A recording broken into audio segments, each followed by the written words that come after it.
महिलाओं के खाते में इस दिन आएंगे 2500 रुपए। मैया सम्मान योजना को लेकर आई बड़ी खबर। हेमंत सोरेन सरकार की सत्ता वापसी के बाद झारखंड की महिलाओं को बहुत जल्द मैया सम्मान योजना की 5वीं किस्त की राशि भेज दी जाएगी। विधानसभा चुनाव से पहले अंतिम कैबिनेट की बैठक में हेमंत सरकार ने 2500 रुपए देने का फैसला लिया था। अब सरकार बनने के बाद कल्याण विभाग 2500 रुपए भेजने की तैयारी में जुट गया है। साथ ही मैया सम्मान योजना का रजिस्ट्रेशन लगातार चल रहा है। हेमंत सोरेन की नई सरकार बनने के बाद इसे लेकर कयावत तेज हो गई है। संभावना जताई जा रही है कि 11 दिसंबर तक 5वीं किस्त की राशि भेज दी जाएगी। इस योजना के तहत 57 लाख महिलाओं के खाते में 2500 रुपए भेज जाएंगे। नवंबर माह में महिलाओं के खाते में 1,000 रुपए भेज दिए गए थे। आचार संहिता से पहले हेमंत सरकार ने ऐलान कर दिया था कि दिसंबर से महिलाओं के खाते में मैया सम्मान योजना के तहत 2500 रुपए भेजे जाएंगे। इससे पहले 4 किस्त की राशि महिलाओं के खाते में आ चुकी है। मैया सम्मान योजना के तहत 18 से 50 साल की महिलाओं के खाते में हर माह 1,000 रुपए दिए जा रहे थे, जिसे बढ़ाकर 2500 रुपए किया गया है। हेमंत सोरेन और इंडिया गठबंधन ने इस योजना को अपनी हर सभा में जिक्र किया, जिसका फायदा विधानसभा चुनाव में मिला और इंडिया गठबंधन ने प्रचंड बहुमत से जीत दर्ज की। सत्ता संभालते ही हेमंत सरकार ने कर दी छात्रों की चांदी। हर महीने मिलेंगे 4000 रुपए, ऐसे मिलेगा लाभ। झारखंड के दिव्यांग और अनाथ विद्यार्थियों के लिए अच्छी खबर है। राज्य सरकार ने नए शैक्षणिक सत्र 2025-26 से राज्य के सभी दिव्यांग और अनाथ विद्यार्थियों की उच्च और तकनीकी शिक्षा का पूरा खर्च उठाएगी। इसके तहत 10 लाख रुपए तक की ट्यूशन फीस का वहन भी राज्य सरकार ही करेगी। इसके साथ ही महीने में 4000 रुपए और दिए जाएंगे। राज्य सरकार द्वारा दिव्यांग और अनाथ विद्यार्थियों की शिक्षा में होने वाले खर्च का वहन करने के बाद छात्रों को सिर्फ छात्रावास एवं रहने के खर्च का ही भार उठाना होगा। हालांकि इसके लिए भी उन्हें अलग से 4000 रुपए प्रति माह अन्य खर्च के लिए भत्ते के रूप में दिए जाएंगे। विद्यार्थी इसका लाभ लेने के लिए ऑनलाइन आवेदन कर सकेंगे। इसके लिए पोर्टल का निर्माण भी किया जा रहा है। निर्माण पूरा होने के बाद इस योजना के लिए पात्र छात्र आवेदन कर सकेंगे। प्रदेश बीजेपी ने की हार की समीक्षा, संगठन में फेरबदल की संभावना। प्रदेश बीजेपी ने 2 दिनों तक विधानसभा चुनाव में मिली करारी हार की समीक्षा की। समीक्षा बैठक के दौरान जो बातें निकलकर सामने आई है, अब उसे आला कमान को अवगत कराया जाएगा। कल 3 दिसंबर को दिल्ली में प्रदेश नेताओं संग बैठक होगी। यह बैठक कई मायनों में अहम होगी। इस बैठक में संगठन के आगे की रूपरेखा तय की जाएगी। जानकारी के अनुसार प्रदेश संगठन में बड़े फेरबदल की संभावना जताई जा रही है। चर्चा इस बात की भी हो रही है कि झारखंड भाजपा में प्रदेश अध्यक्ष से लेकर संगठन मंत्री, जिला अध्यक्ष सहित कई जिलों के प्रभारियों को भी बदला जा सकता है। बताते चले कि इस बार के चुनाव में भाजपा 21 सीटों पर ही सिमट गई। संथाल में 18 सीटों में से 17 सीटों पर शिकस्त झेलनी पड़ी।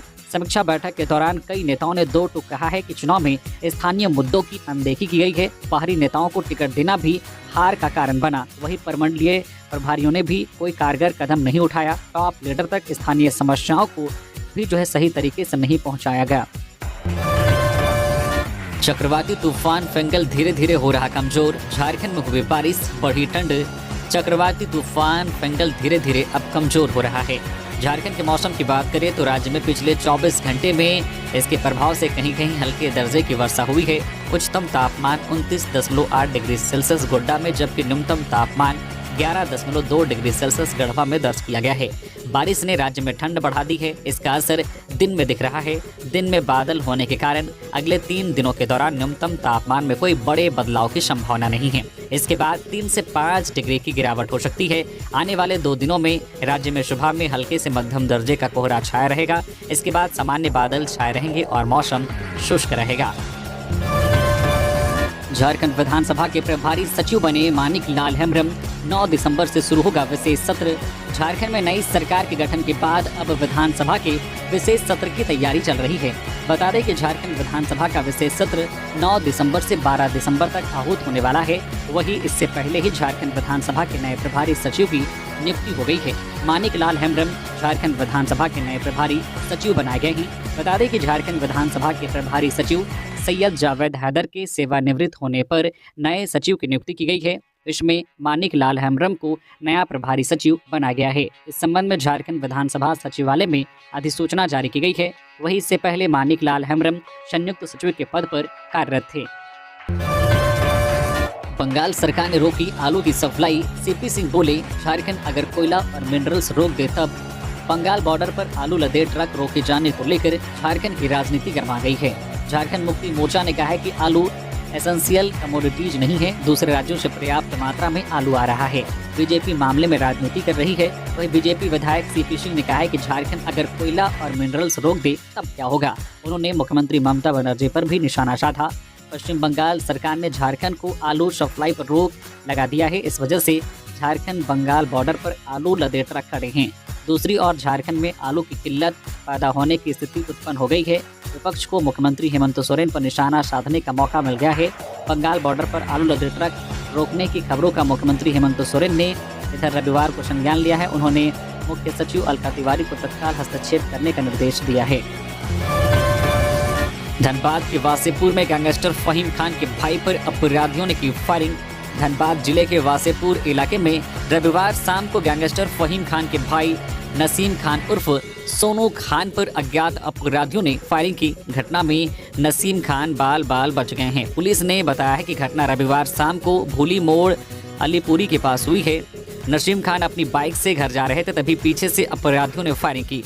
घटना के बाद अपराधी मौके से फरार हो गए। पुलिस ने घटनास्थल पर पहुंचकर जांच शुरू कर दी है। डीएसपी नौशाद आलम ने नसीम खान और उनके परिजनों से बातचीत की और घटना की पूरी जानकारी ली। पुलिस की एक टीम वासेपुर इलाके में काम कर रही है और मामले की जांच पड़ताल कर रही है। इस घटना के बाद वासेपुर इलाके में तनाव की स्थिति बन गई है। पुलिस ने इलाके में सुरक्षा व्यवस्था बढ़ा दी है और अपराधियों की तलाश शुरू कर दी है। नसीम खान के परिजनों ने बताया कि उन्हें घटना के बारे में जानकारी नहीं थी, लेकिन जब उन्हें पता चला तो वे तुरंत घटनास्थल पर पहुंचे। उन्होंने बताया है कि नसीम खान बाल बाल बच गए हैं और उन्हें कोई चोट नहीं आई है। हाट में युवती के साथ छेड़खानी, आरोपी की चप्पल से पिटाई। हाट में खरीदारी करने आई युवती के साथ छेड़खानी करना अधेड़ को महंगा पड़ गया। युवती ने आरोपी की चप्पल से जमकर पिटाई कर दी। घटना गोड्डा जिले के मेहरमा प्रखंड के भगैया गांव में लगने वाले साप्ताहिक हाट की है। युवती हाट में खरीदारी करने आई थी। आरोप है कि इसी क्रम में एक अधेड़ व्यक्ति उसके साथ छेड़खानी करने लगा। युवती ने विरोध करते हुए हो हंगामा शुरू कर दिया। शोर सुनकर लोग की भीड़ जमा हो गई। छेड़खानी करने वाले अधेड़ के दूसरे समुदाय से होने के कारण मामला और गर्मा गया। युवती ने चप्पल निकालकर उसकी जमकर पिटाई कर दी। भीड़ ने भी उसका साथ दिया। बाद में भीड़ में शामिल कुछ लोगों ने अधेड़ को वहां से निकालकर भगा दिया। घटना की जानकारी मिलते ही मेहरमा थाना पुलिस मौके पर पहुंची और जांच में जुट गई। महागामा एसडीपीओ चंद्रशेखर आजाद ने कहा है कि घटना का वीडियो सोशल मीडिया पर वायरल हो रहा है, लेकिन पीड़िता ने पुलिस में अब तक शिकायत नहीं की है। और मांझी के श्रीराम कंस्ट्रक्शन कंपनी में आगजनी और फायरिंग। 4-5 अपराधी पहुंचे कंस्ट्रक्शन साइट। टैंकर चालक को गाड़ी से उतारा, गाड़ी में लगा दी आग। राजधानी रांची से लगभग 20 किलोमीटर दूर और मांझी के होटार में अज्ञात अपराधियों ने शनिवार रात तांडव मचाया है। 4 से 5 की संख्या में पहुंचे अपराधियों ने कंस्ट्रक्शन साइट पर आगजनी और गोलीबारी की घटना को अंजाम दिया है। जानकारी के मुताबिक ग्रामीण इलाके होटार स्थित श्रीराम कंस्ट्रक्शन के साइट पर अज्ञात अपराधियों ने शनिवार की देर रात आगजनी की। वहीं मौके पर फायरिंग भी की। अपराधियों ने साइट पर खड़े टैंकर को भी जलाया है। टैंकर चालक अखिलेश प्रसाद ने बताया है कि अपराधियों ने उन्हें गाड़ी से उतारा, मोबाइल लूट लिए और घटना को अंजाम दिया। आशंका जताई जा रही है कि अपराधियों ने यह करतूत दहशत फैलाने के लिए की होगी। हालांकि अपराधियों ने फायरिंग की और फिर ट्रक को आग के हवाले कर मौके से फरार हो गए। आगजनी की वारदात को किस गिरोह के द्वारा अंजाम दिया गया है, अभी यह स्पष्ट नहीं हो पाया है। लोगों की मदद के लिए रांची डीसी ने जारी किया व्हाट्सएप नंबर, कहा शिकायतें तुरंत होंगी दूर। रांची डीसी मंजुनाथ भजंत्री के निर्देश पर जिला प्रशासन आम जनों की शिकायतों के लिए एक व्हाट्सएप नंबर 9430328080 जारी किया गया है, जिसमें लोग अपनी शिकायत दर्ज करा सकेंगे। यह नंबर आज सोमवार 2 दिसंबर से शुरू हो गया है। इस नंबर पर रांची की जनता 24 घंटे 7 दिन शिकायत कर सकेगी। संबंधित विभाग लोगों की समस्याओं पर त्वरित संज्ञान लेगा और उसका समाधान करेगा। इसके लिए 3 पारियों में 2-2 कर्मियों और पदाधिकारियों की प्रतिनियुक्ति की गई है। प्रत्येक सप्ताह के शनिवार के दिन जनता की शिकायतों की समीक्षा की जाएगी। इसमें लोगों से प्राप्त होने वाले शिकायतों को ससमय निराकरण के लिए संबंधित विभाग को भेजा जाएगा। शिकायत पर की गई कार्रवाई से संबंधित प्रतिवेदन समय समय पर उपलब्ध कराना होगा। पलामू में पीडीएस डीलर पर 1 माह का राशन नहीं देने का आरोप प्रदर्शन। पांकी प्रखंड के पगार गांव के लोगों ने पीडीएस डीलर दुर्गा महिला समूह पर नवंबर के राशन का गबन कर लेने का आरोप लगाया है। कार्डधारियों ने महिला समूह के खिलाफ जोरदार प्रदर्शन भी किया। उनका आरोप है कि पीडीएस दुकान का संचालन कर रही समूह की महिलाएं केंद्र सरकार की गरीब कल्याण योजना के तहत मिलने वाले राशन के वितरण में मनमानी करती है। पीला कार्ड धारियों ने कहा है कि निर्धारित 35 किलो की जगह 30 किलो ही राशन मिलता है। वहीं लाल कार्ड धारियों को 5 किलो की जगह महज 4.5 किलो राशन दिया जाता है। लाभुकों ने कहा है कि वे लोग जब दुर्गा महिला समूह के पास नवंबर का राशन लेने गए तो राशन की जगह 20 रुपए प्रति किलो की दर से राशन का पैसा थमाया जा रहा था। कार्डधारियों ने प्रशासन से मामले की जांच कर महिला समूह के खिलाफ कार्रवाई की मांग की है। इस संबंध में पूछे जाने पर दुर्गा समूह की ओर से कहा गया है कि राशन नहीं है, सभी कार्डधारियों को 20 रुपए प्रति किलो की दर से राशन का पैसा दिया जा रहा है। वहीं पांकी प्रखंड के मार्केटिंग ऑफिसर आशीष खलगो ने इस बारे में पूछे जाने पर कहा कि मामले की जांच कर पीडीएस के खिलाफ कार्रवाई की जाएगी। रांची के नामकुम के आरसीएच में मिला दुर्लभ प्रजाति का सांप। झारखंड में पहली बार किया गया रेस्क्यू। नामकुम स्थित आरसीएच कार्यालय में दवा के कार्टून के अंदर से ऑर्नेट फ्लाइक स्नैक तक्षक नाग को रेस्क्यू पिठोरिया निवासी स्नैक रेस्क्यूअर रमेश कुमार महतो ने किया।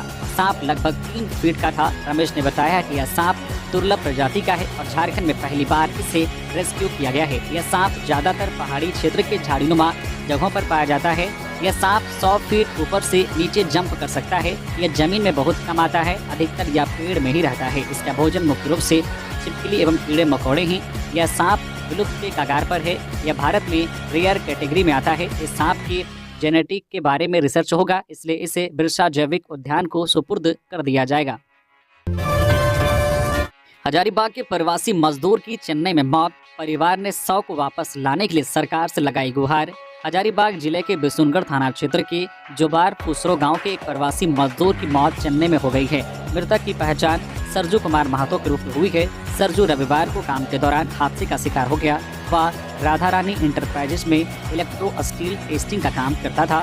सरजू अपने परिवार का इकलौता कमाने वाला सदस्य था। उसकी मौत की खबर से परिवार में मातम छा गया है। परिवार की आर्थिक स्थिति बेहद खराब है, जिसके कारण वे चेन्नई से 100 को लाने में असमर्थ हैं। परिवार ने सरकार से मदद की गुहार लगाई है। गांव के लोग और समाजसेवी परिवार की मदद के लिए आगे आ रहे हैं। समाजसेवी सिकंदर अली ने राज्य सरकार से अपील की है कि 100 को चेन्नई से लाने और परिवार को मुआवजा देने में मदद की जाए। उन्होंने कहा है कि झारखंड के लोग रोजगार की तलाश में बाहर जाते हैं और वहां हादसों में जान गंवा देते हैं। सरकार राज्य में ही रोजगार के पर्याप्त अवसर उपलब्ध कराए ताकि मजदूरों को बाहर ना जाना पड़े और इस तरह की दुखद घटनाओं को रोका जा सके। झारखंड में 8वीं से लेकर मैट्रिक इंटर की कब होगी परीक्षा, कब तक जमा होगा परीक्षा फॉर्म।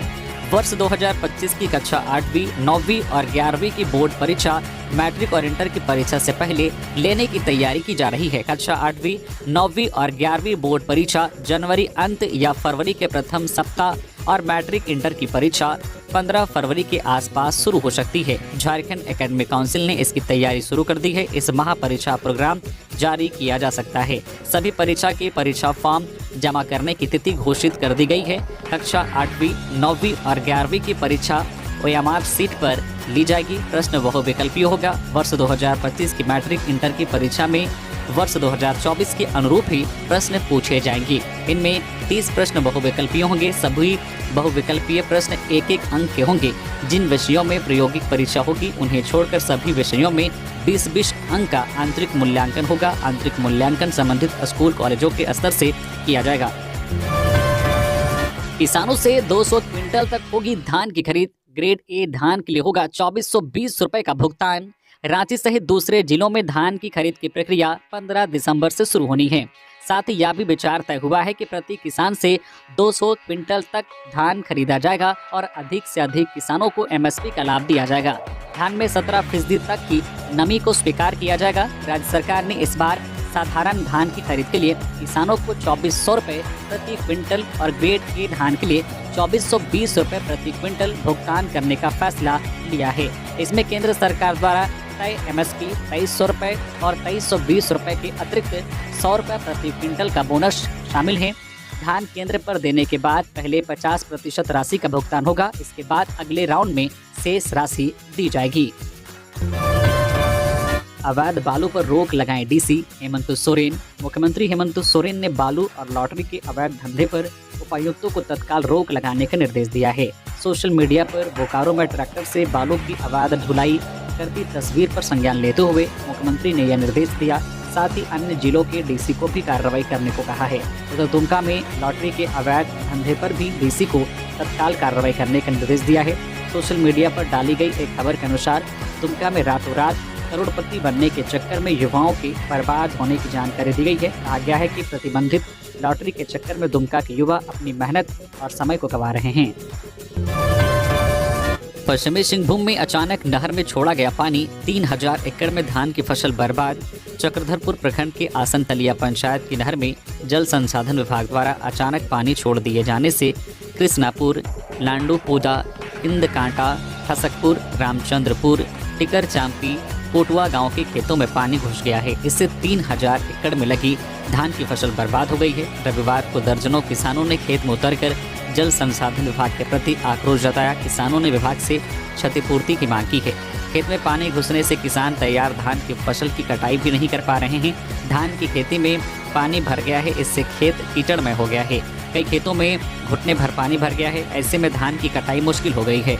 वहीं नहर के किनारे वाले खेतों से किसान धान काटकर मेड़ पर सुखा रहे हैं। धान सूखने के बाद उसे खलिहान तक ले जाएंगे। किसानों का कहना है कि शनिवार को अचानक नहर में पानी छोड़ दिया गया। जब खेत में पानी की जरूरत रहती है तब नहर में पानी नहीं छोड़ा जाता है। अब जब धान की फसल पूरी तरह से पककर तैयार हो चुकी है, धान कटनी भी शुरू हो गई है, तब नहर में पानी छोड़ा जा रहा है। नहर में पानी छोड़ने की सूचना किसानों को नहीं दी जाती है। किसानों ने कहा है कि हम लोगों का सालों भर की मेहनत बर्बाद हो गई है। किसान क्षतिपूर्ति की मांग कर रहे हैं। किसानों ने कहा है कि मांग पूरी नहीं होने पर संबंधित विभाग एवं एनएच जाम करेंगे। आरजेडी विधायक सुरेश पासवान की सीएम हेमंत से मांग, भैया योजना भी चलाई जाए। झारखंड विधानसभा चुनाव में देवघर से विजयी हुए राजद के विधायक सुरेश पासवान ने मुख्यमंत्री हेमंत सोरेन से भैया योजना लाने की मांग की है। बता दें कि राजद विधायक की मांग है कि राज्य में भैया योजना भी चलाया जाना चाहिए। सरकार को इसे मैया योजना के तर्ज पर चलाना चाहिए। जानकारी हो कि सुरेश ने चुनाव में भाजपा के नारायण दास को शिकस्त दी है। बता दें कि राज्य में अभी मैया सम्मान योजना चल रही है। इस योजना को झारखंड विधानसभा चुनाव में हुई इंडिया गठबंधन की शानदार जीत से जोड़कर देखा जा रहा है। जानकारी हो कि चुनाव से पहले हेमंत सरकार में मैया सम्मान योजना की राशि 1000 रुपए थी, जो चुनाव के बाद बढ़कर 2500 रुपए हो गई है। दिसंबर से यह बढ़ी हुई राशि महिलाओं के खाते में आनी शुरू हो जाएगी। स्कॉर्पियो ने स्कूटी को मारी जोरदार टक्कर, नाती की मौत, नाना नानी घायल। गिरिडीह में सड़क हादसों ने एक बार फिर रफ्तार पकड़ लिया है और चिंताजनक स्थिति यही है कि हर दूसरे तीसरे दिन एक मौत भी हो रही है। रविवार को ही जिले के बेंगाबाद थाना इलाके के पेसराट में स्कॉर्पियो ने एक स्कूटी को टक्कर मार दी, जिससे एक 9 साल के शाहिद अंसारी की मौत हो गई, जबकि उसके नाना नानी गंभीर रूप से जख्मी हो गए। जानकारी के अनुसार एक स्कूटी में शाहिद अपने नाना नानी के साथ जा रहा था। इसी दौरान पेसरा थाना में पीछे से तेज गति से स्कॉर्पियो आ रहा था। इसी स्कॉर्पियो ने स्कूटी को पीछे से टक्कर मारा, जिसमें 9 साल के बच्चे की मौत हुई। मृतक और उसके नाना नानी इसी थाना इलाके के चिकमाडी गांव के रहने वाले थे। घटना के बाद स्कॉर्पियो जब्त कर लिया गया, लेकिन चालक फरार होने में सफल रहा। पश्चिम बंगाल से झारखंड में आलू की आवक पर रोक, सीएम हेमंत ने लिया संज्ञान, कमेटी गठन किया बात। पड़ोसी राज्य पश्चिम बंगाल से झारखंड में आलू की आवक पर रोक का मामला अब गहराने लगा है। आलू लदे वाहनों को रोकने की खबर पर संज्ञान लेते हुए मुख्यमंत्री हेमंत सोरेन ने राज्य के मुख्य सचिव अलका तिवारी को मामले के जल्द निष्पादन का निर्देश दिया है। सीएम के पहल के बाद राज्य के मुख्य सचिव ने पश्चिम बंगाल के मुख्य सचिव मनोज पंत से फोन पर बात की है। मनोज पंत ने भरोसा दिलाया है कि जल्द ही एक कमेटी बनाकर आलू के मामले का निष्पादन सुनिश्चित किया जाएगा। दरअसल पश्चिम बंगाल के मुख्यमंत्री ममता बनर्जी ने 28 नवंबर को अपने प्रदेश से आलू के निर्यात पर रोक लगा दी है। अचानक लिए गए इस फैसले की वजह से बड़ी संख्या में आलू लदे ट्रक पश्चिम बंगाल के बॉर्डर में फंसे हुए हैं। इस वजह से ट्रकों के चालक और खलासियों को काफी परेशानी झेलनी पड़ रही है। साथ ही आलू की आवक प्रभावित होने पर झारखंड में आलू के दाम 5 से 10 रुपए तक बढ़ गए हैं। गिरिडीह में मवेशी लदे 6 पिकअप वाहनों को पुलिस ने किया जब्त। गिरिडीह पुलिस को पशु तस्करी के खिलाफ बड़ी सफलता मिली है। पुलिस ने मवेशी लदे 6 गाड़ियों को पकड़ लिया है। पुलिस फिलहाल इस मामले की जांच पड़ताल कर रही है। गिरिडीह पुलिस की टीम ने रविवार को छापामारी अभियान चलाकर खरगडीहा तिजूरी मुख्य मार्ग में देवरी थाना क्षेत्र के चित्रो पुराहा गांव के पास मवेशी लदे 6 पिकअप वाहन को पकड़ा है। पूरी महुआ के अनुमंडल पुलिस पदाधिकारी राजेंद्र प्रसाद के नेतृत्व में अभियान चलाकर पुलिस की टीम ने वाहनों को पकड़ा। पकड़े गए मालवाहक पिकअप वाहनों में मवेशियों को क्रूरता पूर्वक ले जाया जा रहा था। इस टीम में गांवा अंचल के इंस्पेक्टर पाशकल टोप्पो, देवरी के थाना प्रभारी और पुलिस के जवान शामिल थे। गिरिडीह में पिछले कुछ महीनों से तस्करी के मामले में वृद्धि हुई है। नवंबर में ही बगोदर पुलिस ने 60 मवेशी लदे 3 ट्रकों को जब्त कर तीनों गाड़ियों के ड्राइवर को हिरासत में ले लिया था। इन सभी मवेशियों को हजारीबाग की गौशाला में भेजा गया। इससे पहले भी डुमरी पुलिस ने 11 पिकअप वाहनों को मवेशी ले जाने के आरोप में जब्त किया गया था। मेहजाम में कांग्रेस कार्यकर्ता पर हमला, विधायक इरफान अंसारी ने कहा जल्द हो दोषियों की गिरफ्तारी। मेहजाम निवासी और कांग्रेस के कार्यकर्ता कारू यादव पर मेहजाम में शनिवार रात कुछ असामाजिक तत्वों ने हमला कर गंभीर रूप से घायल कर दिया। हमलावरों ने अपने चेहरे ढके रखे थे, जिससे उसकी पहचान नहीं हो पाई। घटना की जानकारी मिलते ही जामताड़ा के लोकप्रिय विधायक डॉक्टर इरफान अंसारी ने त्वरित कार्रवाई करते हुए घायल कारू यादव को आसनसोल के हेल्थ वार्ड हॉस्पिटल में भर्ती कराया और उनके समुचित इलाज की पूरी व्यवस्था सुनिश्चित की। घटनास्थल पर पहुंचे विधायक इरफान अंसारी ने इस घटना पर गहरा दुख व्यक्त करते हुए प्रशासन पर कड़ा आक्रोश प्रकट किया। उन्होंने तुरंत प्रशासन को फोन कर दोषियों को जल्द से जल्द गिरफ्तार करने और मेहजाम में शांति व्यवस्था बहाल करने के लिए कहा। आगे विधायक डॉक्टर इरफान अंसारी ने कहा है कि मेहजाम में इस प्रकार की घटनाएं बढ़ती जा रही है, जो बेहद निंदनीय और चिंताजनक है। इसे किसी भी हाल में बर्दाश्त नहीं किया जाएगा। स्मार्ट मीटर में गड़बड़ी या बिजली विभाग की लापरवाही, 1-2 हज़ार रुपये आता था बिल, सीधे पहुंचा 5,000 तो मचा हाहाकार। बिजली विभाग की लापरवाही के कारण रांची शहर के उपभोक्ता त्राहिमाम कर रहे हैं। विभाग की ओर से अब तक शहर में 2,80,000 स्मार्ट मीटर लग चुके हैं, जबकि पिछले 4 माह से शहर के 2,40,000 उपभोक्ताओं को बिजली बिल नहीं मिल पाया है। इन्हें अब एक साथ 4 माह का बिजली बिल जमा करना पड़ेगा। पैसा जमा नहीं करने पर जुर्माना लगेगा। गलती विभाग की है और हर्जाना उपभोक्ता भुगत रहे हैं। 4 माह का बिजली बिल लाखों का आ रहा है। बरियातू निवासी उदय शंकर कुमार RMCH के कैंप पर पहुंचे तो उन्होंने बताया कि पहले 1,000 से 1,500 रुपये बिजली बिल आता था।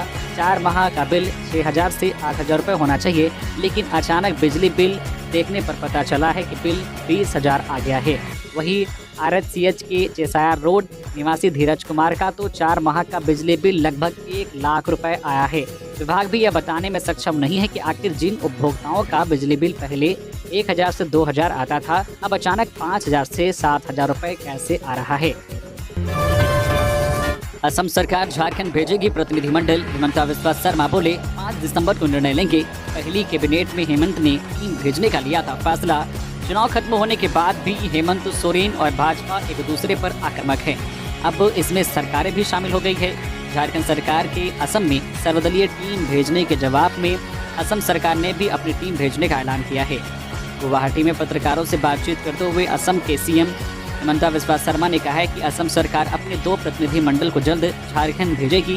हम 5 दिसंबर को होने वाली कैबिनेट मीटिंग में टीम भेजने पर निर्णय लेंगे। टीम राज्य में 2 चीज़ों की जांच करेगी। हालांकि उन्होंने यह स्पष्ट नहीं किया है कि टीम किस चीज़ की जांच करेगी। दरअसल हेमंत सोरेन ने 28 नवंबर को CM पद की शपथ लेने के बाद पहली कैबिनेट बैठक में असम के चाय बागानों में काम करने वाले आदिवासियों की दशा पर अध्ययन करने के लिए एक सर्वदलीय टीम गठित कर भेजने का निर्णय लिया था। न बेंच न पंखा, ठंड के मौसम में भी प्लास्टिक पर बैठे हैं देश का भविष्य। सरकार द्वारा मिल रही तमाम व्यवस्थाओं के बीच सरकारी विद्यालयों की व्यवस्था अभी तक नहीं सुधर रहे हैं। डिजिटल युग के बावजूद गढ़वा जिला में एक सरकारी हाई स्कूल में फर्श पर बैठकर बच्चे पढ़ने के विवश हैं। स्कूल को वित्तीय वर्ष 2015-16 में उत्क्रमित उच्च विद्यालय का दर्जा मिलने के बावजूद अभी तक स्कूल को बेंच और डेस्क नहीं मिला है। सरकार की उदासीनता के कारण चिनिया प्रखंड के बरवाडी उत्क्रमित उच्च विद्यालय में छात्र छात्राएं आज भी फर्श पर बैठकर पढ़ने को विवश हैं। यह स्कूल उत्क्रमित मध्य विद्यालय से वर्ष 2015-16 में उत्क्रमित उच्च विद्यालय के अस्तित्व में आया है। इसके बाद उत्क्रमित उच्च विद्यालय का अपना अलग भवन भी बन गया। विद्यालय भवन अलग बनने के बाद बच्चों को बैठने के लिए अलग से बेंच डेस्क की व्यवस्था होनी चाहिए, जो नहीं हुआ। इस कारण विद्यार्थी फर्श पर बैठकर पढ़ने को मजबूर हैं। इस विद्यालय के छात्र छात्राओं ने बताया है कि वे सालों भर जाड़े के मौसम, बरसात या भीषण गर्मी के मौसम में भी फर्श पर ही बैठकर पढ़ते हैं। इस विद्यालय में 210 बच्चे नामांकित हैं। बच्चों ने बताया कि विद्यालय में बेंच डेस्क नहीं होने के कारण फर्श पर प्लास्टिक की चटाई बिछाकर बैठते हैं और पढ़ाई करते हैं। जाड़े के मौसम में उन्हें बहुत ज़्यादा ठंड लगती है। करीब 4 महीने ठंड में फर्श पर बैठने से ठंड लग जाती है और कई बच्चे बीमार भी पड़ जाते हैं। वही बरसात व गर्मी के महीने में भी फर्श पर ही बैठना पड़ता है। गिरिडीह में माइका खदान की चाल धंसने से 3 लोगों के दबने की आशंका, मौत की आधिकारिक पुष्टि नहीं। गिरिडीह जिले के गांवा व कोडरमा जिले के नवलसाही थाना क्षेत्र की सीमावर्ती डगरनवा जंगल में अवैध माइका खदान की चाल धंसने से 3 से 4 लोगों के दबने की आशंका है। ये घटना बीते शनिवार की बताई जा रही है। खदान का संचालन गांवा के तराई गांव का एक व्यक्ति करा रहा था। घटना में मरने वाले मजदूर गांवा थाना क्षेत्र के जमडार व नवलसाही के डगरनवा के रहने वाले थे। घटना की आधिकारिक पुष्टि नहीं हो पाई है। घटनास्थल को लेकर कोडरमा व गिरिडीह जिले की सीमा को लेकर भी असमंजस की स्थिति है। जमशेदपुर में 13 केंद्रों पर हुई चौकीदार भर्ती परीक्षा। जमशेदपुर जिले के 13 परीक्षा केंद्रों में रविवार को चौकीदार भर्ती लिखित परीक्षा आयोजित की गई। परीक्षा के दौरान शांति एवं विधि व्यवस्था संधारण के साथ साथ निष्पक्ष, कदाचार मुक्त, स्वच्छ एवं शांतिपूर्ण परीक्षा संचालन को लेकर ADM law and order Niket Sachan द्वारा परीक्षा केंद्रों का निरीक्षण किया गया। वहीं स्थापना समाहर्ता मृत्युंजय कुमार व जिला प्रशासन के द्वारा पदाधिकारी भी भ्रमणशील रहकर परीक्षा केंद्रों के विधि व्यवस्था संधारण का जायजा लेते दिखे। राजद को चाहिए 2 मंत्री पद। कांग्रेस के रामचंद्र सिंह को भी कैबिनेट में शामिल करने की मांग। झारखंड विधानसभा चुनाव में राष्ट्रीय जनता दल के बेहतर प्रदर्शन से पार्टी कार्यकर्ताओं में भारी उत्साह है। राष्ट्रीय जनता दल के कार्यकर्ता झारखंड सरकार के नए मंत्रिमंडल में 2 पद मांग रहे हैं। इसके अलावा मनिका विधानसभा क्षेत्र के कांग्रेस विधायक रामचंद्र सिंह को भी कैबिनेट में शामिल करने की मांग की है।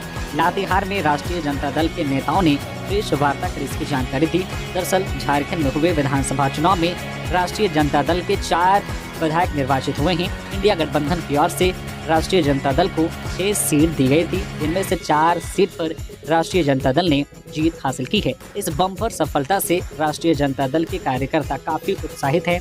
रविवार को लातेहार जिला मुख्यालय में राष्ट्रीय जनता दल के जिला अध्यक्ष राम प्रवेश यादव, प्रदेश सचिव मोहन सिंह यादव, प्रदेश सदस्य रंजीत यादव, बिजली समेत कई नेताओं ने प्रेस वार्ता की, जिसमें राष्ट्रीय जनता दल के नेताओं ने मांग किया है कि झारखंड राज्य में गठन होने वाले नए मंत्रिमंडल में राष्ट्रीय जनता दल के 2 नेताओं को शामिल किया जाए। इनमें एक मंत्री तो सुरेश पासवान होंगे, जबकि दूसरे मंत्री का निर्णय पार्टी का केंद्रीय नेतृत्व करें।